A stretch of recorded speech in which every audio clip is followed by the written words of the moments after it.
Good morning students. आज हम पढ़ने वाले हैं, हमारा जो टॉपिक है Joule's law of the heating effect of current. Joule's law, Joule's जो हैं, जो हमारे साइंटिस्ट थे, इन्होंने अपना एक लॉ दिया था। जब हम किसी कंडक्टर में इलेक्ट्रिक करंट को फ्लो करते हैं तो वो हीट एनर्जी में कन्वर्ट होने लगता है। जैसे इसके इफेक्ट आपने देखे होंगे एग्जाम्पल हमारी डेली लाइफ में। जैसे हमारा जो हीटर होता है या हमारा जो आयरन होता है जिससे हम कपड़े प्रेस करते हैं इस्त्री, तो ये इसके कुछ एग्जांपल्स हैं। और जैसे इलेक्ट्रिक बल्ब जो हमारा होता था उसमें जब हम इलेक्ट्रिक करंट फ्लो करते थे तो वो ग्लो होने के साथ साथ हीट एनर्जी भी प्रोड्यूस करता था।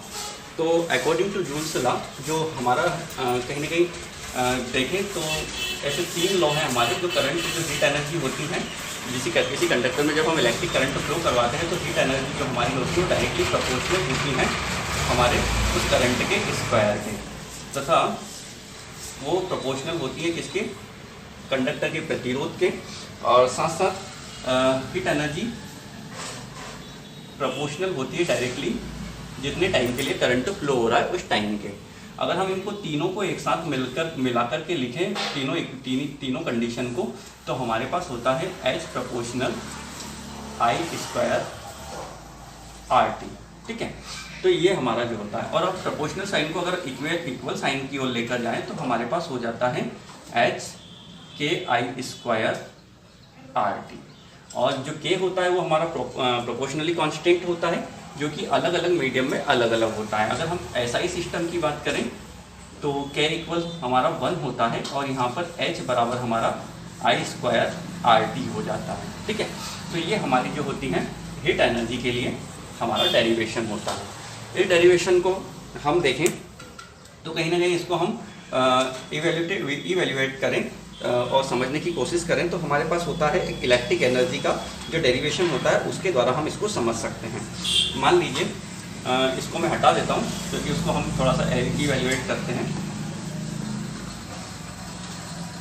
मान लीजिए कि हमारे पास ये टॉपिक जो हमारा होता है इतना ही है, तो हम थोड़ा सा इसको समझते हैं। इलेक्ट्रिक एनर्जी क्या है हमारा, इलेक्ट्रिक एनर्जी। इलेक्ट्रिक एनर्जी, मान लीजिए हमारे पास एक कंडक्टर है। ठीक है, ये कंडक्टर है और इस पर हमारा जो पोटेंशियल डिफरेंट होता है वो V है, दोनों एंड पर ये V है। और साथ साथ ये जो है I करंट यहाँ पर हमारा फ्लो होता है।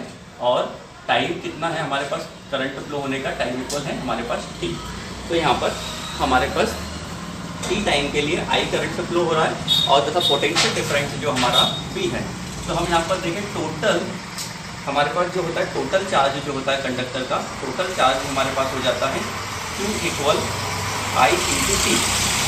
मतलब हमारे पास टोटल चार्ज का जो फॉर्मूला होता है वो होता है करंट इंटू टाइम। तो हमारे पास जितने टाइम के लिए करंट फ्लो हो रहा है उसके प्रोडक्ट को हम टोटल चार्ज की ओर देख सकते हैं। अब यहाँ पर हमारे पास क्या होता है, पोटेंशियल जो होता है, पोटेंशियल हमारा होता है टोटल वर्क डन अपॉन हमारे पास हो जाता है Q। क्या हो जाता है Q। और अगर हम यहाँ पर जो हमारी एनर्जी की बात कर रहे हैं, क्योंकि हम इलेक्ट्रिक एनर्जी को यहाँ पर फाइंड कर रहे हैं, तो इलेक्ट्रिक एनर्जी हमारी जो होती है वो इक्वल होती है वर्क डन के। तो हम देखें कि जो वर्क डन है उसको अगर देखें तो हमारे पास हो जाता है VQ। ऐसे हम इक्वेशन फर्स्ट लेकर के चलें और Q की वैल्यू को यहाँ से पुट कर देते हैं यहाँ पर इक्वेशन नंबर 2 के अंदर।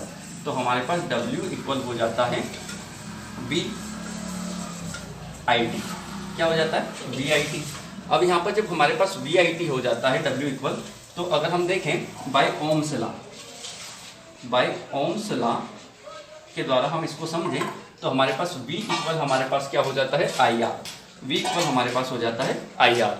अब V इक्वल IR हो जाता है तो अगर ये वैल्यू को जो है V की वैल्यू को हम यहाँ पर पुट करें इक्वेशन नंबर 3 के अंदर, तो हमारे पास हो जाता है W बराबर क्या हो जाता है I स्क्वायर RT।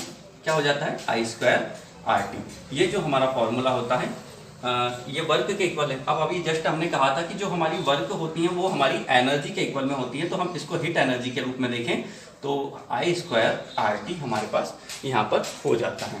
ठीक है, तो ये हमारा जो होता है वो तो जो इक्वेशन बन जाती है, तो H बराबर हमारे पास हो जाता है I स्क्वायर RT। ठीक, अब इसको अगर हम देखें, अब यहीं से हम इलेक्ट्रिक पावर को जनरेट करें। क्या करें, इलेक्ट्रिक पावर इलेक्ट्रिक पावर का फॉर्मूला हमारे पास क्या होता है, जो होता है मीन्स अगर हम यहाँ डेफिनेशन की बात करें तो the rate of the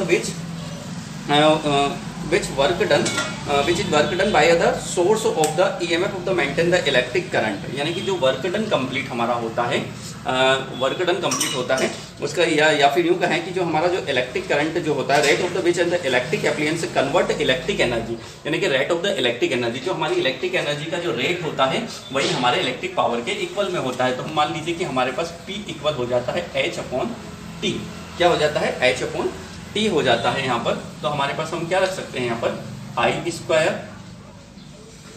RT upon T, और T से T कैंसिल हो जाता है, तो P बराबर हमारे पास क्या हो जाता है I² R हो जाता है। लेकिन अब यहाँ पर हम क्या है I की वैल्यू को और I की वैल्यू को एक दूसरे से कन्वर्ट अगर करें तो यहाँ पर हमारे पास 3 इक्वेशन मिलती हैं। ये देखिएगा, ये दोनों इक्वेशन, ये जो पहली इक्वेशन है, इन दोनों की ये कंडीशन हमारी एक जैसी हैं। लेकिन अगर हम यहाँ पर I की जो हमारे पास इस I की वैल्यू को हम इवैल्यूएट करें या R की वैल्यू को रिप्लेस करें तो हमारे पास क्या है, हम कभी I की वैल्यू को रिप्लेस कर सकते हैं, कभी R की वैल्यू को रिप्लेस कर सकते हैं, क्योंकि हम जानते हैं I इक्वल हमारे पास क्या होता है VR, क्या होता है हमारे पास V/R होता है। अगर यहाँ पर हम R की वैल्यू को चेक करें, सॉरी V की वैल्यू को देखें तो V बराबर हमारे पास क्या हो जाता है IR हो जाता है, जो कि अभी हमने जस्ट ये किया था।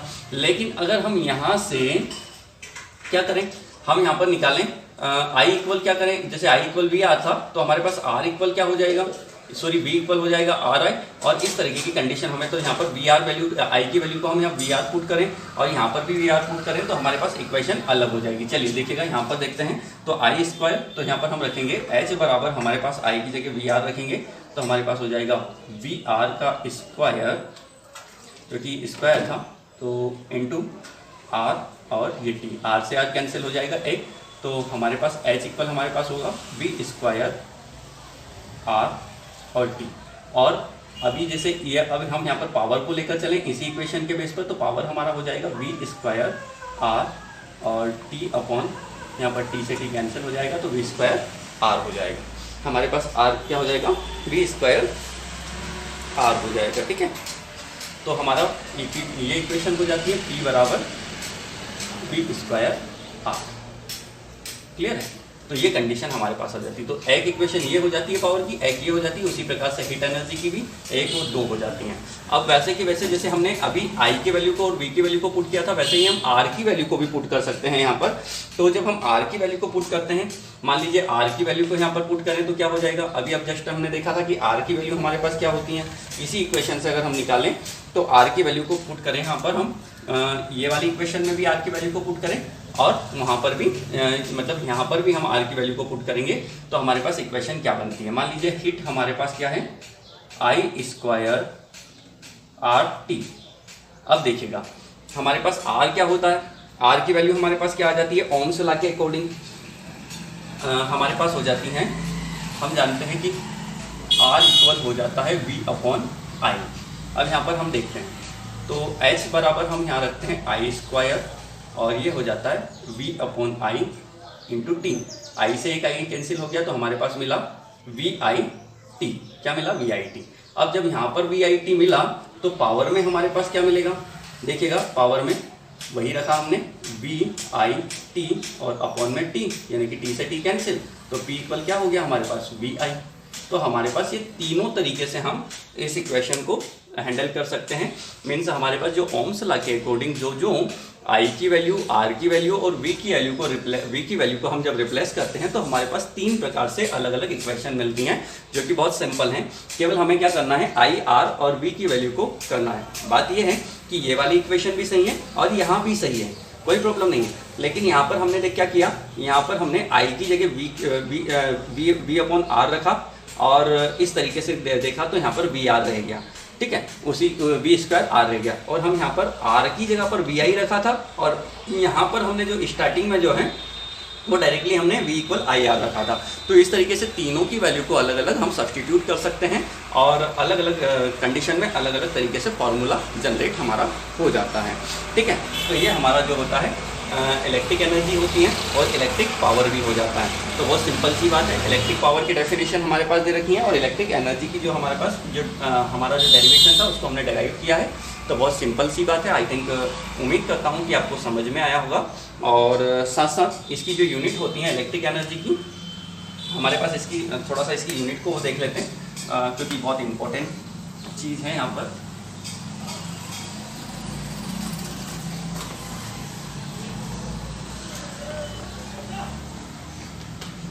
देखिएगा हमारे पास अभी क्या था, H इक्वल हमारे पास आया था I स्क्वायर RT। ओके, तो अब यहाँ पर हमारा क्या होता है, अगर देखें यहाँ पर I स्क्वायर RT को अगर हम देखें यहाँ पर कंडीशनली हमारे पास क्या हो जाता है, हीट की एनर्जी होती है कैलोरी। क्या होती है?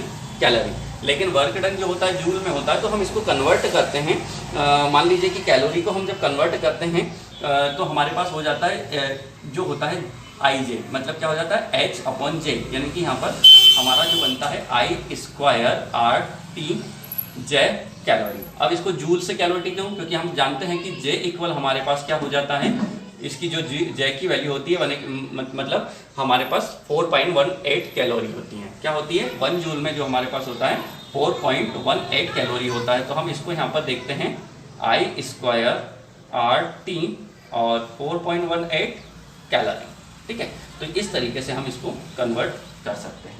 ये हमारा कैलोरी की कंडीशन में हो जाता है। ठीक है, तो कोई प्रॉब्लम वाली बात नहीं है।